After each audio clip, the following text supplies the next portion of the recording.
नमस्कार, मैं आपके साथ प्रिया बंसल और आप देख रहे हैं न्यूज चौक। क्या आपको पता है कि प्रधानमंत्री आज क्यों रोए? जी हां, आज हमारे प्रधानमंत्री भावुक हो गए। आपको बता दें कि क्या रही असली वजह, ये जान लेते हैं। प्रधानमंत्री नरेंद्र मोदी शनिवार सुबह इसरो के कमांडर सेंटर से चंद्रयान-3 टीम के वैज्ञानिकों से मिले, जहां उन्होंने 3 घोषणाएं की। पहली घोषणा है 23 अगस्त को हर साल भारत नेशनल स्पेस डे मनाएगा। दूसरा है चांद पर लैंडर जिस जगह उतरा है वह जगह शिव शक्ति पॉइंट कहलाएगा। तीसरा है चांद पर जिस जगह चंद्रयान-2 के पदचिन्ह है उस पॉइंट का नाम तिरंगा होगा। मोदी ने 45 मिनट के भाषण में कहा है कि मैं साउथ अफ्रीका में था, फिर ग्रीस के कार्यक्रम में चला गया, लेकिन मेरा मन पूरी तरह से आपके साथ ही लगा हुआ था।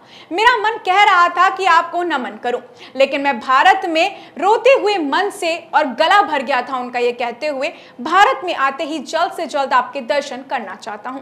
मोदी बोले, मैं आपको सैल्यूट करना चाहता था। सैल्यूट आपके परिश्रम को, सैल्यूट आपके धैर्य को, सैल्यूट आपकी लगन को, सैल्यूट आपकी जीवटता को, सैल्यूट आपके जज्बे को।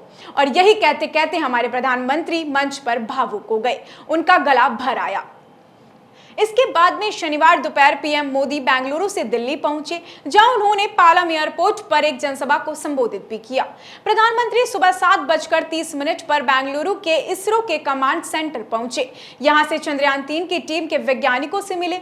इसरो कमांड सेंटर पर इसरो चीफ एस सोमनाथ ने पीएम मोदी को गुलदस्ता देकर स्वागत किया। पीएम ने सोमनाथ को गले लगाया और पीठ थपथपाई। उन्होंने चंद्रयान-3 मिशन के सफल होने पर बधाई दी। इस दौरान उन्होंने टीम के सभी वैज्ञानिकों के साथ मिलकर फोटो भी क्लिक करवाई। आइए आपको बताते हैं कि मोदी के स्पीच की 8 बड़ी बातें क्या कुछ हैं। सबसे पहले चंद्रयान की सफल लैंडिंग पर कहा, आप देश को जिस ऊंचाई पर लेकर गए हैं ये कोई साधारण सफलता नहीं है। अनंत अंतरिक्ष के भारत के वैज्ञानिक सामर्थ्य का शंखनाद है। India is on the moon, we have our national pride placed on moon.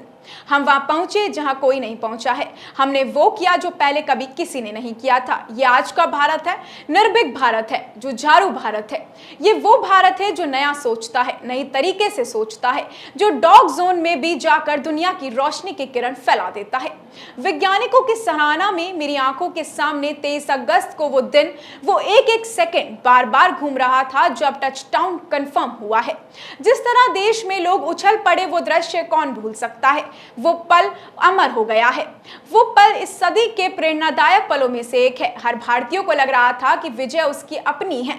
ये सब मुमकिन बनाया है आप सबने। देश के मेरे वैज्ञानिकों ने यह मुमकिन बनाया है।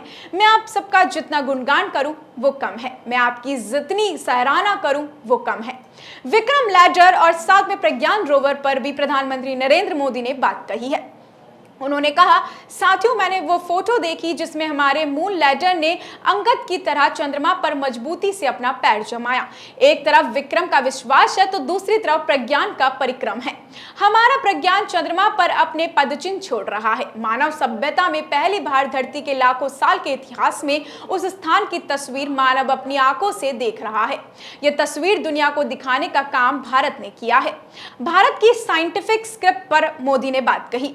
आज पूरी दुनिया भारत की साइंटिफिक स्क्रिप्ट का, हमारी टेक्नोलॉजी का, हमारे साइंटिफिक टेरामेंट का लोहा मान चुकी है।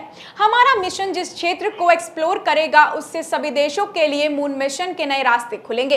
ये चांद के रहस्यों को खोलेगा। नारी शक्ति पर बोला, हमारे यहाँ पर किया गया निर्माण के प्रलय, हम पूरी सृष्टि का आधार नारी शक्ति है।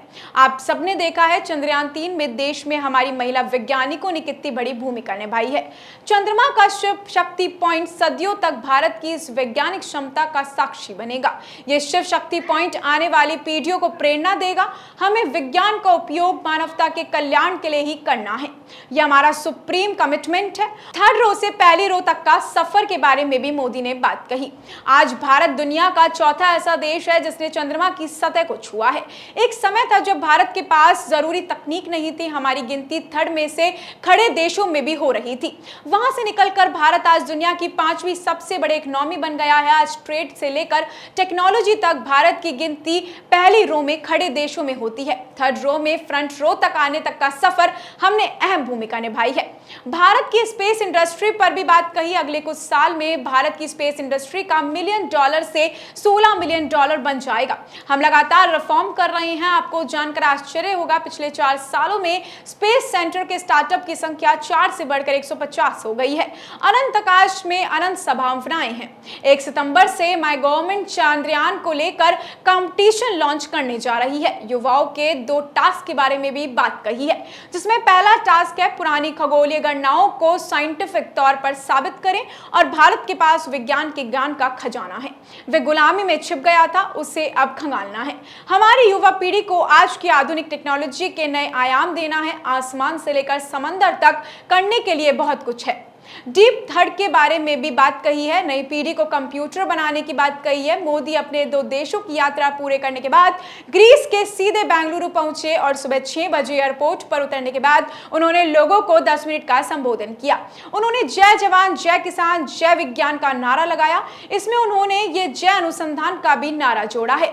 वहीं उन्होंने कहा कि सूर्योदय की बोला है और बेंगलुरु का नजारा ऐसा था कि देश के वैज्ञानिक वहां पर खड़े थे और उनको बड़ी सौगात मिल रही थी। इतनी बड़ी सिद्धि प्राप्त करने जो दृश्य मुझे बेंगलुरु में दिखाई दे रहा है, वो मुझे ग्रीस और साउथ अफ्रीका में भी देखने को मिला था। अब सुबह सुबह इतना जल्दी आए, मैं अपने आप को रोक नहीं पा रहा हूं। मैं दूर विदेश में था। मैंने सोच लिया था कि पहले भारत जाऊंगा तो पहले बेंगलुरु जाऊंगा, सबसे पहले उन वैज्ञानिकों से मिलूंगा और उन्हें नमन करूंगा। मोदी ने अपने भाषण में इतना सब कुछ कहा और साथ में मोदी ये सब कहते हुए भावुक भी हो गए।